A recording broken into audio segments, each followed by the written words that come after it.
President John F. Kennedy. Ladies and gentlemen, the very word secrecy is repugnant in a free and open society, and we are, as a people, inherently and historically opposed to secret societies, to secret oaths, and to secret proceedings.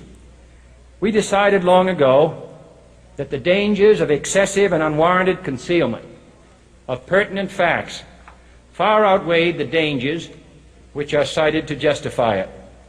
Even today, there is little value in opposing the threat of a closed society by imitating its arbitrary restrictions. Even today, there is little value in ensuring the survival of our nation if our traditions do not survive with it. And there is very grave danger that an announced need for increased security will be seized upon by those anxious to expand its meaning to the very limits of official censorship and concealment. That I do not intend to permit to the extent that it's in my control. And no official of my administration, whether his rank is high or low, civilian or military, should interpret my words here tonight as an excuse to censor the news, to stifle dissent, to cover up our mistakes, or to withhold from the press and the public the facts they deserve to know. For we are opposed around the world by a monolithic and ruthless conspiracy that relies primarily on covert means for expanding its sphere of influence, on infiltration instead of invasion, on subversion instead of elections, on intimidation instead of free choice, on guerrillas by night instead of armies by day. It is a system which has conscripted vast human and material resources into the building of a tightly knit, highly efficient machine that combines military, diplomatic, intelligence, economic, scientific, and political operations. Its preparations are concealed, not published. Its mistakes are buried, not headlined. Its dissenters are silenced, not praised. Its dissenters are silenced, not praised.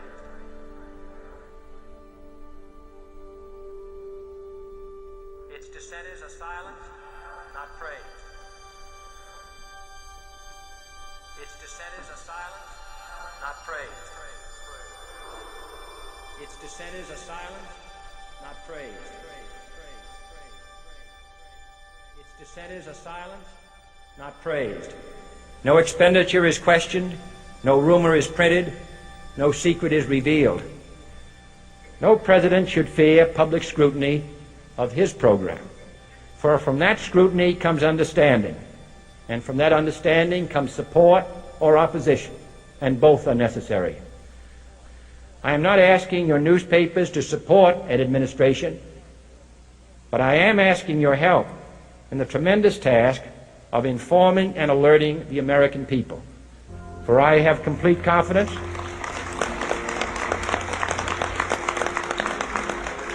in the response and dedication of our citizens whenever they are fully informed.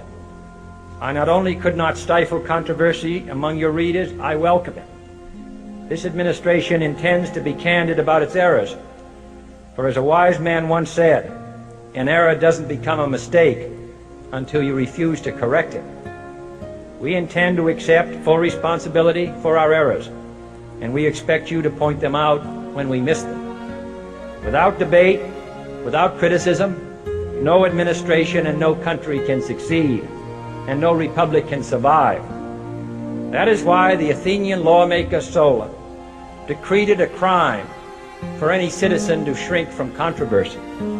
And that is why our press was protected by the First Amendment, the only business in America specifically protected by the Constitution, not primarily to amuse and entertain, not to emphasize the trivial and the sentimental, not to simply give the public what it wants, but to inform, to arouse, to reflect, to state our dangers and our opportunities, to indicate our crises and our choices, to lead, mold, educate, and sometimes even anger public opinion.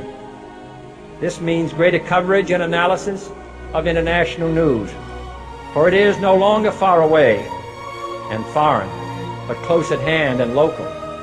It means greater attention to improved understanding of the news, as well as improved transmission. And it means, finally, that government at all levels must meet its obligation to provide you with the fullest possible information outside the narrowest limits of national security. And so it is to the printing press, to the recorder of man's deeds, the keeper of his conscience, the courier of his news, that we look for strength and assistance, confident that with your help, man will be what he was born to be, free and independent.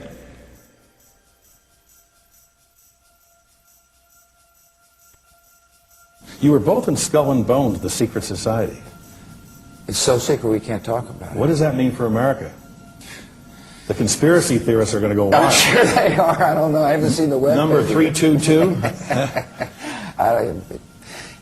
You both were members of Skull and Bones, a secret society at Yale. What does that tell us? Not much, because it's a secret. Is there a secret handshake? Is there a secret code? I wish there were something secret I could manifest. 322, a secret number? There are all kinds of secrets, Tim, but one thing is not a secret. I disagree with this president's direction that he's taking the country. We can do a better job, and I intend to do it. And we'll be watching. Be safe on the campaign trail. John Kerry, thanks for joining us. And we'll be right back. It's good to be back at the Council on Foreign Relations. As Pete mentioned, I've been a member for a long time and was actually a director for some period of time. I never mentioned that when I was campaigning for re-election back home in Wyoming. Senator Clinton, how you doing? I'm good. How are you? Can I ask you a quick question while you sign that? Sure. It was reported in June of 2006 you attended a meeting in Ottawa, Canada, the Bilderberg Group. Can you comment on that? What's going on at the Bilderberg meeting, and what do you guys talk about up there? I have no idea what you're talking about. Yeah, you do. It was reported you were up there, and people saw you up there. I just want to know what you guys talk about and meet about up there. Sir, I don't know. Why are they such top secret meetings? I have no idea what you're talking Your about. husband went to a Bilderberg meeting too. I'm just wondering. I'm not being rude or anything. No, I just want to know what happens at these meetings. Well, since I wasn't there, I have no idea. Okay, thank you, Senator. Thank you. How are you? There you go. Thank you very much. Listen, I am a happy member of the Bohemian Grove. I like the folks who come there, and it's really inappropriate for me to talk about the group beyond that. Thank you. Have you been there for the ceremony with the cremation of care? Frankly, I don't think that's something I need to talk to you about.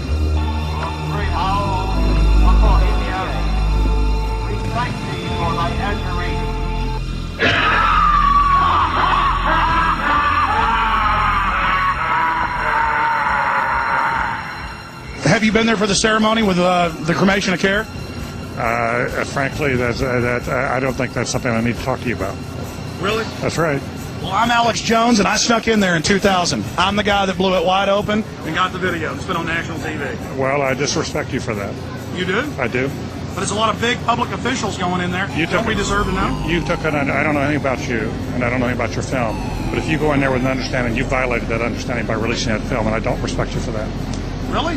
But we have public officials. I'm sorry, you took an understanding when you went in there that you would not do that film. And did you have an understanding when you went in there? No. Did you crash it? Yes. Yeah, and it has no trespassing signs there too, doesn't it? No, they put them up after. Oh, I'm sorry. I'm sorry, sir. I've been there before. I know what the circumstances are, and I'm sorry you violated the understandings. But that was not a gentlemanly thing to do. But what about the ritual? Is the ritual gentlemanly?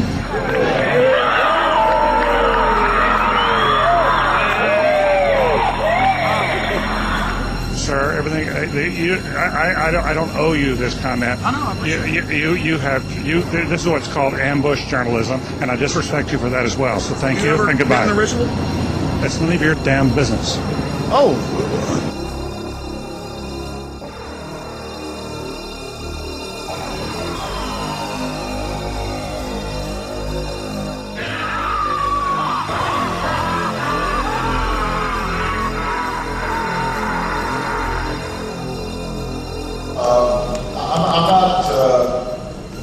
The Council on Foreign Relations, I don't know if I'm an official member. I've spoken there before.